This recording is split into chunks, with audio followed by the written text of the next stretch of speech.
In my last video regarding the beginning steps towards the road to financial independence, I left out a detail. I was thinking about creating an outro for that video, and then I just decided to shoot a separate video altogether.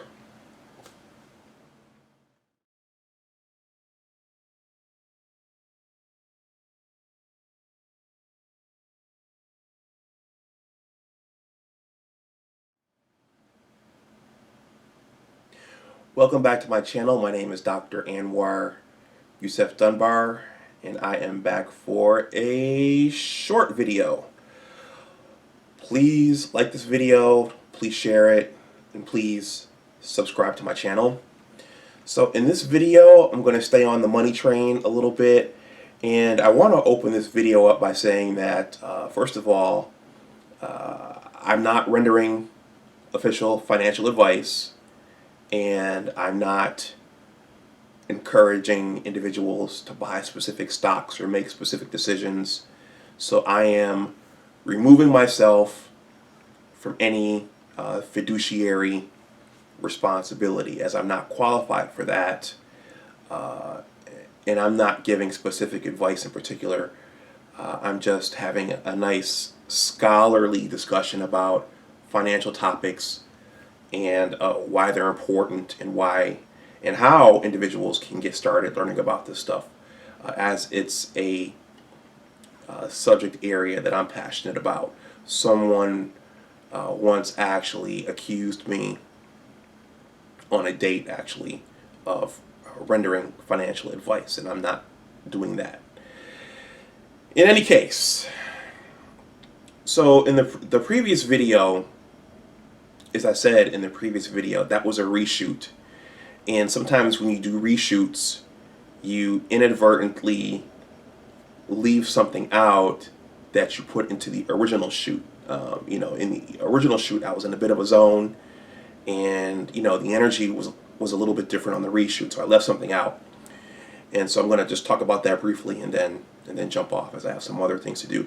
But before I jump in, I want to shout out another YouTube content creator named Ramil Amir, and Ramil is or has lately become more prominent in the black male spaces, and in addition to discussing black males issues, he's an entrepreneur.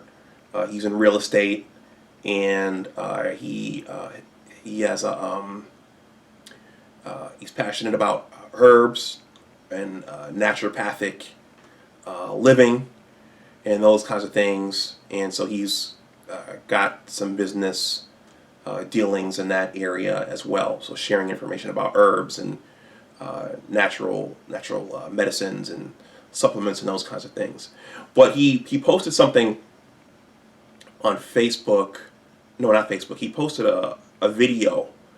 I believe it was this morning or yesterday, that relates to something in my last two videos, which was reading. And I think his video was called basically "Black Men Need to Read More." And I described that as an important piece in learning to become financially independent. So I just wanted to shout, Ramil out.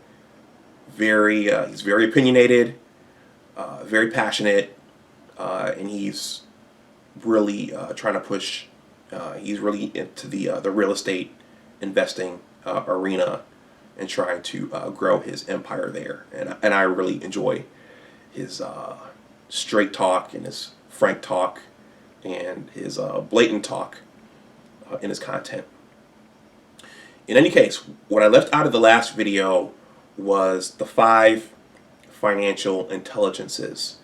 And so once again, we're going to go back to the world of Rich Dad Poor Dad, and the 5 financial intelligences actually came out of Robert Kiyosaki's book entitled Increasing Your Financial IQ.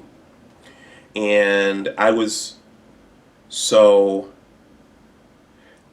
the messages in that book resonated with me so much that I actually made up a PowerPoint slide with the 5 financial intelligences and put them on my wall.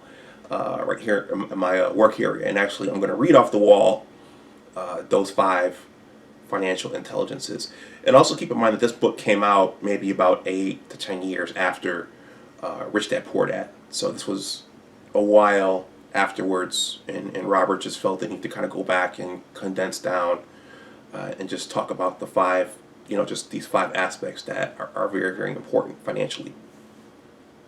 So the first one is making more money, and so so I'm going to give some little descriptors about each intelligence. So the first financial intelligence is making more money. So that's figuring out basically how to create multiple streams of income. Most employees are going to a job and trading their time for W-2 income.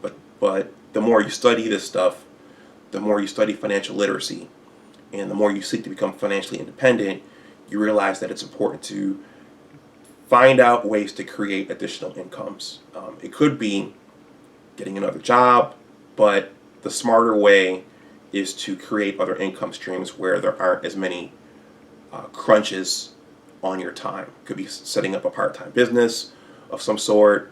It could be purchasing some real estate. It could be becoming savvy in the stock market or something like that. So you want to figure out how to make more money. The second financial intelligence is protecting your money. So the money that's coming in, you have to figure out how to maximize it and keep as much as possible in hip national bank. And there are ways of protecting your money. One way, which I'm thinking of now, is through controlling and mitigating taxes. So figuring out how to navigate tax. But also, another way to protect your money is financial intelligence number 3, which is budgeting your money. So budgeting your money is just simply telling your money where to go. It's coming up with basically a written plan for how much money is coming in and where it goes, and then figuring out how much is left over, and then deciding what to do with what's left over, and then figuring out how to create more leftover money. And that can involve either getting rid of expenses or figuring out ways to decrease your expenses. So inflow minus outgo equals what's left. And then what do you do with what's left? The fourth financial intelligence is leveraging your money. So leverage, what's the easiest way for me to describe this? So when you think of leverage, think of what's that gadget? The axle. Is that what it's called? The axle, when the tire goes out in your car and you have to prop the car up so you can change the tire.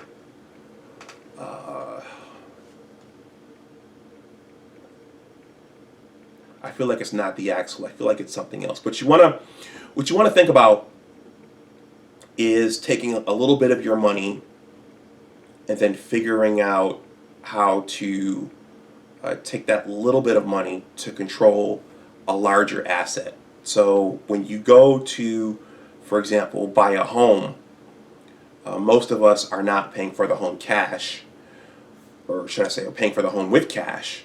So we have to take a small down payment and then leverage the bank's money in the form of a mortgage to get ownership of the property. Many people don't consider until you own the home outright, they don't consider you having ownership of it. And then even once you do own it outright, some people still don't believe you own the home because you have to pay taxes on it. And if you don't pay your taxes on the home, you'll lose the home.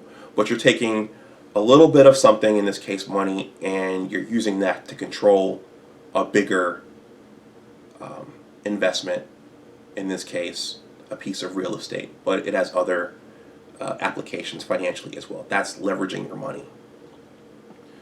And very, very savvy investors and business owners understand how to leverage the financial resources of others, and also the time and knowledge sets of others.